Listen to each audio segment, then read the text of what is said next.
আসসালামু আলাইকুম, welcome back to my channel. অনেক দিন পর আরও একটি গ্রামীণ ভিডিও নিয়ে হাজির হলাম আপনাদের মাঝে। কাছে কিংবা দূরে যে যেখান থেকে এই মুহূর্তে ভিডিওটি দেখছেন, আশা করি সবাই অনেক বেশি ভালো আছেন। আলহামদুলিল্লাহ, আমি আমার পরিবার নিয়ে আপনাদের দয়ায় ভালোবাসায় বেশ ভালো আছি। আজকের ভিডিওটি সকালবেলা থেকে শুরু করলাম, তো এখন বাজে হচ্ছে সকাল 9:30 10টা এরকম হবে আর কি। তো এখানে দেখতে পেলেন একজন চালে উঠে গেল, এটা হচ্ছে আমার দেবর। তো সুন্দর করে চালে উঠে গেল। তো আজকে হচ্ছে কিছু আম পারবে। তো আমাদের একটা আম গাছ আছে, তো আমাদের বাড়িতে বেশি আম গাছ নাই, 2-3টা আছে আর কি। তো আমাদের বাড়ির সামনের সাইডে যাইসা বললাম আমি, এখানে একটা আম গাছ আছে, মাশাআল্লাহ অনেকগুলো আম ধরছে, আর আম গাছটা অনেক লম্বা। তো আমগুলো গাছ উঠে পারা যায় না, তো ভয় পায়, এর জন্য চালে উঠে গেল। চালের মধ্যে যে উঠে আমগুলো পারতেছে একটা লাঠি দিয়ে, মানে কোটা দিয়ে। আর আমগুলো আমি খুঁড়তে খুবই ভালো লাগতেছে। অনেক দিন পর আম পাড়তেছে আর আমি খুঁড়তেছি। তো ছোটোবেলায় কিন্তু অনেক আম ফোটা হতো আমাদের বাড়িতে, মানে আমার বাবার বাড়িতে আমের বাগান ছিল। এখন আমের বাগানগুলো নেই, তো সবাই বাড়ি করতেছে আর কাটতেছে। তো এখন নতুন আম গাছ লাগানো হয়েছে, ওইগুলোর মধ্যে আম আসে। পুরাতন যে আম গাছগুলো আসছিল ওইগুলো সব কেটে ফেলছে। তো আমার শ্বশুর বাড়িতে এইগুলো হচ্ছে আমার শাশুড়ির হাতের।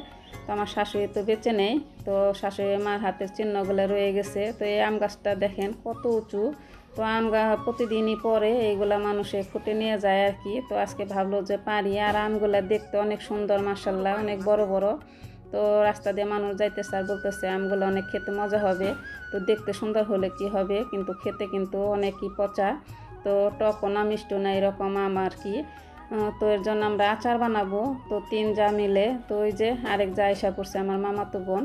তো ওই যে সবাই মিলে মানে ফুটতেছি। আমগুলা ফুটতে খুবই ভালো লাগতেছে। তো আম ফুটতে তো খুবই ভালো লাগে। ছোটোবেলায় আমরা বাগান থেকে আম ফুটতাম, ঝড় বৃষ্টি হলে গাছের নিচে চলে যেতাম। তো সেই দিনগুলোর কথা মনে পড়তেছে, একটু হলেও ভালো লাগতেছে আম ফুটতে। তো অনেকগুলো আমি পারা হয়েছে, যে দেখেন মাশাআল্লাহ অনেক বড় বড় আমগুলো, মানে এক একটা 1 কেজির কাছাকাছি যাবে। তো ক্যামেরার মধ্যে অতটা বোঝা যাচ্ছে না, কিন্তু আমগুলো মাশাআল্লাহ অনেক বড় বড়। কিন্তু পাকলে একেবারে খাওয়া যায় না, পাঞ্চে টাইপের, আর আমের ভিতরে পোকা হয়। এর জন্য আর কি আগেই পারা হইতেছে। তো আমের আচার, মিষ্টি আচার বানাবো আর ঝুরি আচার বানাবো। আর এই আম গাছটার মধ্যে উঠা যায় না, অনেক লম্বা, তো গাছে উঠে পারা যায় না, এর জন্য চালের মধ্যে উঠছে আমার দেবর।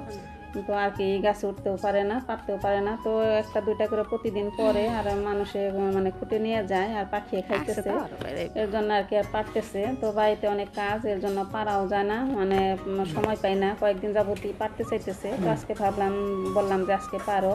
তো এই যে খুঁটে নিয়ে আসলাম। তো অনেকগুলো আমি হয়েছে, এখানে 20 কেজি আম হবে, অনেক বড় বড় আম। আর আমার দেবর এই যে পাড়া শেষ করে তারপরে যে ভাগ করতেছে, তো সবাইকে ভাগ করে দিতেছে। তো গ্রামে তো সবাই মিলেমিশে খায়।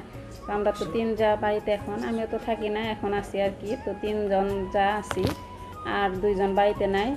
তো ওরা দূরে থাকে, এর জন্য আসেও নাই, দেওয়া হয় নাই। তো কাছে থাকলে দেওয়া হতো।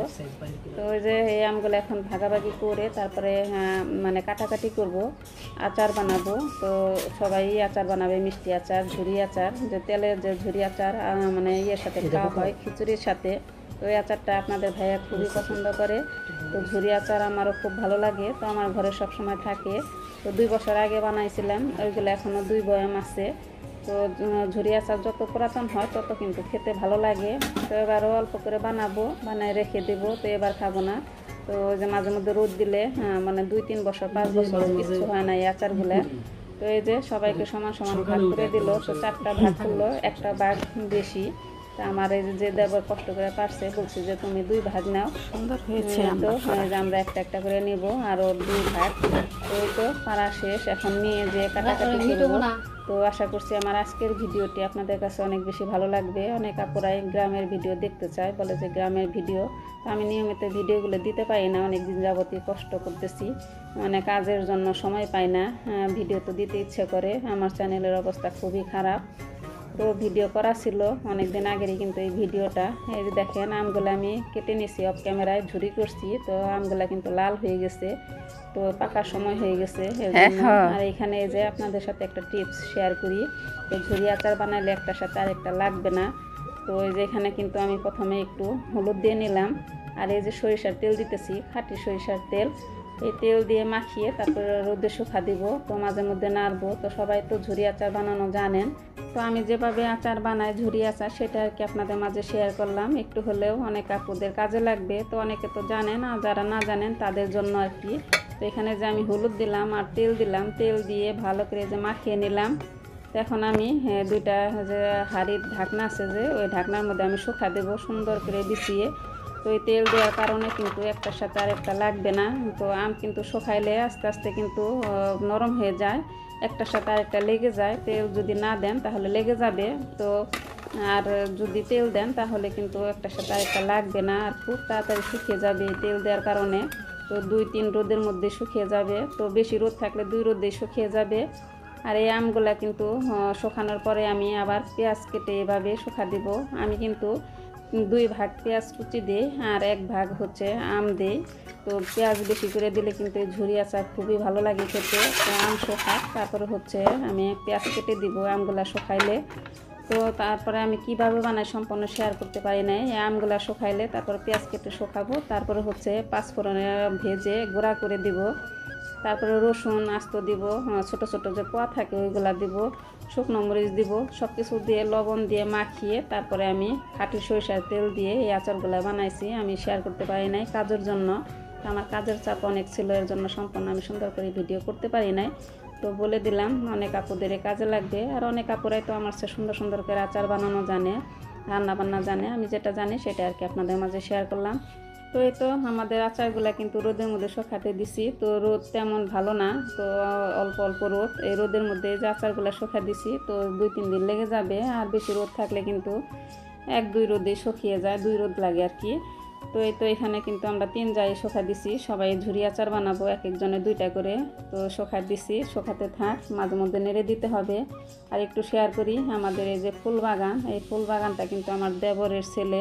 তো ওর হাতে মাশাআল্লাহ অনেক সুন্দর গাছ হয়, যে কোনো গাছই, ফলের গাছ বলেন, সবজি গাছ, তারপরে এই যে ফুলের গাছ, সব কিছু অনেক সুন্দর হয়। যেখানে লাগিয়ে রাখি একটু মাটির মধ্যে ওইখানে সুন্দর হয়। তো সবার হাতেই কিন্তু গাছ হয় না, মনে হয় ওর হাতে জাদু আছে এরকম আর কি। তো অনেক যত্ন করে আমি গাছ লাগাই, তারপরে হয় না। তো আমি কিন্তু বাসায় অনেক কিছু লাগানোর চেষ্টা করি, তো অনেক হয় না। এর জন্য আমি যে লাগাইতে চাই না, আপনাদের ভাইয়া বলে যে গাছ হয় না, শুধু শুধু লাগায়। কিন্তু আমার দেবরের ছেলে অল্প অল্প মাটির মধ্যে যে কোনো গাছে লাগিয়ে রাখে, মাশাআল্লাহ অনেক সুন্দর হয়। তো ওর হাতে আমি বলি যে জাদু আছে, সব কিছু সুন্দর হয়। এখানে এই যে সূর্যমুখী চারা লাগাইছিল, তো এইখান থেকে আর গাছগুলো লাগানো হয় নাই। এখানে এই যে ছোট ছোট ফুল ফুটে আছে, তো দেখতে মাশাআল্লাহ ভালোই লাগতেছে।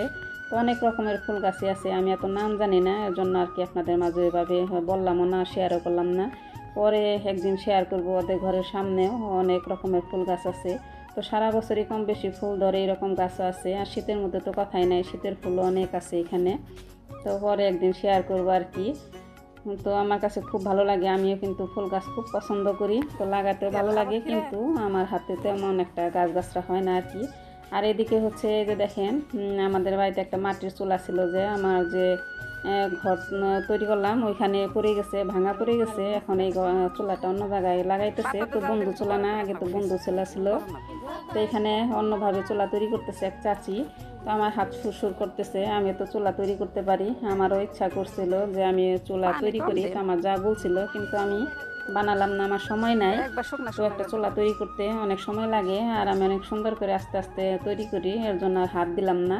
তো আমার ঘরের কাজকর্ম চলতেছে, তো ওইখানেও তো দেখাশোনা করতে হয়, এর জন্য আর কি আমি হাত দিলাম না। এই চাচিটা পাশের বাড়ির, তো তাকে বলা হয়েছে, তো সেও মোটামুটি পারে আর কি। আর এই চুলা হচ্ছে যে মাটির যে সিমেন্ট দিয়ে বানানো হয়, কিনা চুলা, ওই যে এখানে সাইডে রাখছে। এই চুলাটা উপরে বসিয়ে দিবে, শুধু নিচে তৈরি করতেছে, এর জন্য আর আমি হাত দিলাম না। তো কথা বলতে বলতে আমার ভাই আপুদের সেই পুরনো কথাটি মনে করিয়ে দিই। জানি না এখনও পর্যন্ত আমার সঙ্গে কে কে আছেন, ভিডিওটি দেখতেছেন। যদি একটা লাইক দিতে ভুলে যান তো প্লিজ একটা লাইক দিয়ে দিবেন। হ্যাঁ, আপনাদের একটা লাইক কিন্তু আমার ভিডিওটিকে আরও কিছু ভাই আপুদের মাঝে পৌঁছে দিতে সাহায্য করবে। আর যারা নতুন ভাই আপু আজকে এই ভিডিওটি দেখলেন, যদি আমার ভিডিও আপনাদের কাছে ভালো লাগে তাহলে একটা লাইক দিয়ে সাবস্ক্রাইব করে আমার পাশে বন্ধু হয়ে থেকে যেতে পারেন। আর যারা অলরেডি এই কাজটি করে ফেলেছেন, আপনাদেরকে জানাই অসংখ্য অসংখ্য ধন্যবাদ। তো এই তো চুলা কিন্তু মোটামুটি তৈরি করা হয়ে গেছে। তো আর বেশি কাজ নাই, চারিদিক দিয়ে মাটি লাগাবে, তাই হয়ে যাবে। তো গ্রামের মানুষ দেখেন কীভাবে খুব সহজে তাড়াতাড়ি চুলা তৈরি করে ফেলে। আর গ্রামের মানুষ বেশিরভাগ মানুষই কিন্তু মাটির চুলায় রান্না করে। মাটির চুলায় রান্না খেতে ভীষণ মজা লাগে, সবাই তো জানেন। এখন কিন্তু সবারই ঘরে ঘরে সিলিন্ডার গ্যাস আছে, ওটা পাশাপাশি রান্না করে আর কি।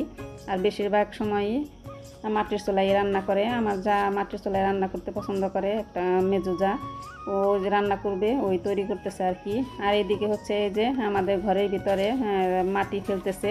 তো একটু আপনাদেরকে দেখিয়ে দেই, আমার ঘরের অবস্থা কিন্তু খুবই খারাপ অবস্থা। তো আমার কিন্তু একটা রুম ছিল আগে, তো এলোমেলো অবস্থায় আছে। আর এইখানে জানালা ছিল, তো এই জানালা কেটে এখন এই যে দরজা করা হলো আর এইদিকে বাড়ানো হলো। এটা হচ্ছে ডাইনিং স্পেস, আর রান্নাঘর হবে এরকম খোলাই থাকবে। আর ওইদিকে হচ্ছে এই যে ওয়াশরুম। আর আমার রুমের সাইডে আরেকটা রুম আছে, সৈকতের জন্য করা হয়েছে। এইগুলো পরে শেয়ার করবো, এক সময় দেখাবো।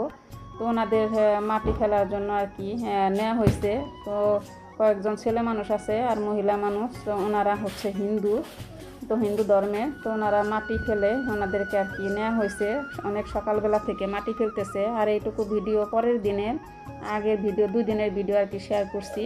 অনেক সকালবেলায় আসছে, ভাবলাম যে একটু শেয়ার করি আপনাদের মাঝে, ওনারা কত কষ্ট করে। তো উনি হয়তো মুসলমান, আরেকজন আছে হিন্দু, 2জন মানে মহিলা আছে আর ছেলে মানুষ আছে। এই যে এই পাশে মাটি ফেলা হয়েছে, এই মাটিগুলো কিনে আনা হয়েছে। গতকাল সন্ধ্যায় মাটিগুলো দিয়ে গেছে। এগুলো আসলে বালি মাটি, তো সম্পূর্ণ বালি। তো এই যে ড্রাম ট্রাক দিয়ে গেছে, রাস্তা ব্লক হয়ে আছে। তো ওনারা মাটিগুলো ঘরে নিতেছে, তো একদিনে পারে নাই, 2 দিন লেগে গেছে। তো ওই যে একদিকে আমি বলতেছি মাটিগুলো পরিষ্কার করতে, তো বাড়ির ভিতরে আসা যায় না, ওইখানে বালি আছে, ঘরের যে কাজ করে ওই বালিও আছে। আর এই যে এগুলো তো ভিটা বাঁধার জন্য আর কি বালি। তো এইগুলো ঘরের ভিতরে ফেললে খুব সহজে পানি দিলে মানে পিটানো হয়ে যায়। আর এমনি মাটি ফেললে কিন্তু অনেক দিন রাখতে হয়। তো এইগুলোর মধ্যে পানি দিলে খুব তাড়াতাড়ি পাকা করলে আর ফাটবে না। আর অন্য মাটি ফেললে কিন্তু অনেক দিন রাখতে হয়, তারপরে পিটাইতে হয়, তারপরে পাকা করতে হবে, তারপরেও ফেটে যাওয়ার চান্স থাকে আর কি। তো এই বালি ফেললে আর মানে ফাটবে না। তো এই যে কয়েকদিন পানি দিছি, তারপরে পিটানো হয়ে গেছে, তারপরে পাকা করছে আর কি। তো এখন হচ্ছে এই যে আমের আচার বানাইতেছি, মিষ্টি আচার। তো এখানে কিছু আম রেখে দিছিলাম, অল্প করে ঝুরি আচার বানাইছি, আর বেশিরভাগ আমি রেখে দিছিলাম। তো এই আম দিয়ে মিষ্টি আচার বানানো হইতেছে। এখানে খোসা সহ কিছু আম কাটা হয়েছে, আর খোসা ছাড়ানো কিছু আছে, আর ভিতরে আঁশি সহ নিছি আর কি, যে শক্ত অংশ সহ। তো এই তো আমের আচার বানাইতেছি, সম্পূর্ণ শেয়ার করলাম না। তো আজকের ভিডিওটি আপনাদের কাছে কেমন লাগলো সে কমেন্টস করে জানাতে কিন্তু ভুলবেন না। তো এতক্ষণ যারা কষ্ট করে ভিডিওটি ধৈর্য ধরে দেখলেন, আপনাদেরকে জানাই অসংখ্য অসংখ্য ধন্যবাদ।